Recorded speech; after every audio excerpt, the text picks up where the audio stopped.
Welcome to SpeedyPodz episode 23. Today we're looking at some pretty aggressive business maneuvers shaking up the AI landscape. We're talking everything from space lasers to, well, corporate equity grabs. It really feels like the whole vibe has shifted, you know? We're moving away from the cool experiment phase. Oh, yeah. And right into, this feels more like ruthless monetization and a race for physical world dominance. Let's start with OpenAI because their revenue strategy is getting controversial. They're rolling out ChatGPT Go, right? A cheaper plan. Yeah, starting in India, and they're also putting ads in the free tier. But that's not the big story. The really big deal is this thing their CFO is calling value sharing. Value sharing. It sounds nice and friendly. It does, but Yeah. it's a radical shift. Usually with software, you pay a subscription and whatever you create is yours. Right. I own it. This is different. They're basically saying that if you use their AI to, say, discover a blockbuster drug, they don't just want your $80 a month. They want a cut of the action. They want a license to the IP. They want a piece of the discovery itself. It's like the Stanford University model. Use their lab, they own part of the invention. And people online are not happy. I've seen a few people call it a speed run to their downfall. It's risky. You're trying to get ad revenue from free users while also telling your power users you want a cut of their life's work. It's a lot. Okay, so while that's happening, Google is trying to leapfrog all this drama by moving into the physical world. That's right. Demis Hassabis at DeepMind says the internal culture is still code red. He thinks China is only about 6 months behind them. And where's he pointing that energy?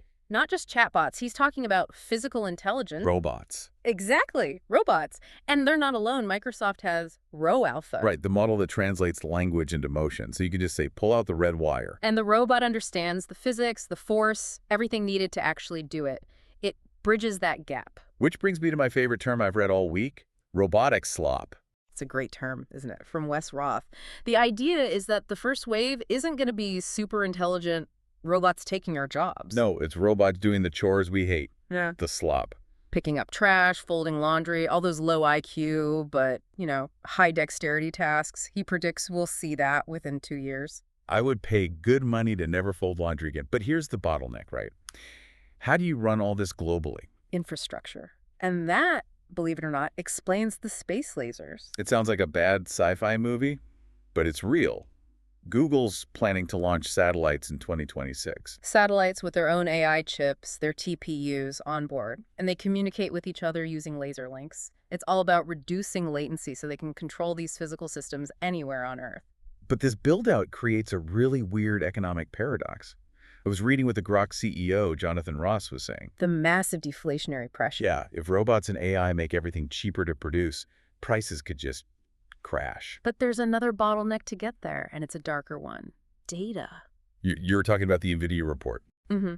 The allegation that they considered buying stolen data from Anna's archive, which is this huge pirate library. Just to get enough text to train their models. Exactly. The deal apparently fell through, but it just shows the desperation. And it's why you're hearing so much about synthetic data now. AI writing data to train other AIs. It's the only way they can get around the copyright wars and still feed the beast. Okay, so let's try to pull all this together. We've got a future where space lasers are powering robots that do our slop work, maybe making life cheaper. But the companies that provide the AI want to own a piece of any major breakthrough you make using their tools. It leaves you with this one huge question to think about.